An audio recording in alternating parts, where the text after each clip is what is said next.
That was really something back there. Did you see it? Both drivers dead. Middle-aged man, young woman in her early 20s. Her whole life in front of her. Not anymore. I just wanted to watch for a minute. I suppose you could say it's my ego. Admiring my work, you know? You see, I was in both of those vehicles right up until the brakes locked up. I'm all the things that people do or think about doing when what they ought to be doing is driving. I'm your cell phone. I'm your MP3 player. I'm the quick glance into your briefcase or your purse. I'm every distraction, every stray thought, every momentary glance away from the road. I'm all those things, and I'm riding along in almost every car and truck on the road nowadays. I'm sitting inside the thing from the moment you buy it. Standard equipment, like airbags. I ride along with practically every one of you, almost every day, helping the law of averages catch up to people like those two. That's all it is, the law of averages, playing the odds. After all, every time you let me distract you, you're playing a percentages game. And the percentages always catch up with you sooner or later. Ask anyone who ever stayed in a casino for just one more hand.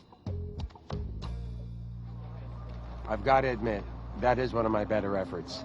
Not just because of the immediate loss of life and property, although that is a respectable bit of damage, but it's not even over yet. Look back there. See how the police have the lane blocked? They're steering all the traffic around it. Every one of those drivers is looking over at the wreck. Who wouldn't, right? They're not watching the policeman, or, you know, the road. They're too distracted. I'm very proud of that. But hey, I shouldn't take all the credit. Most of it belongs to our two drivers. That little car right there, the driver's name was Allison Reese. Allison was 21 years old. Good kid, sweet kid. Her folks didn't have the money for her to go away to college, so she was in her second year at the local community college, studying business.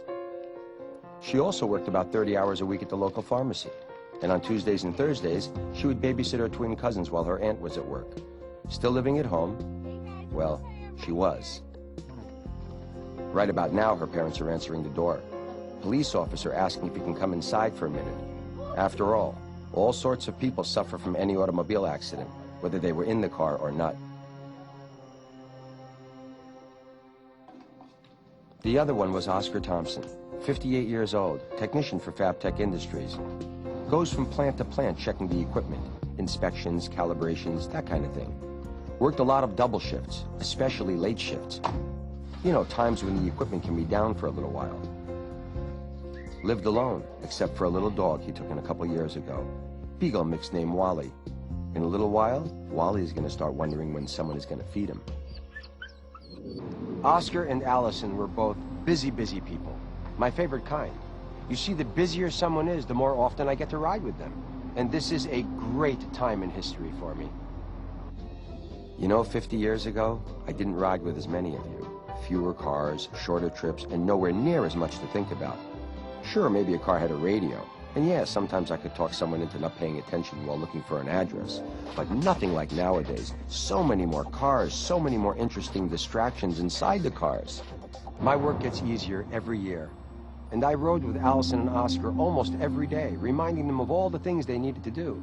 And today was no different. Here, I'll show you. Let's turn back the clock to earlier today. Okay, right now Allison has just finished her hours at the pharmacy. She's got a couple errands to run before her nighttime accounting class. Her boss kept her working a few minutes late to double-check some inventory paperwork. She knew she wasn't going to have much time to make it to class, but she didn't complain. Remember, I told you, she's a good kid. Hey, Allison, you know how your teacher is about latecomers? You better hurry. Come on, go around this guy. Good. Now, what are the three formulas you're supposed to have memorized for tonight?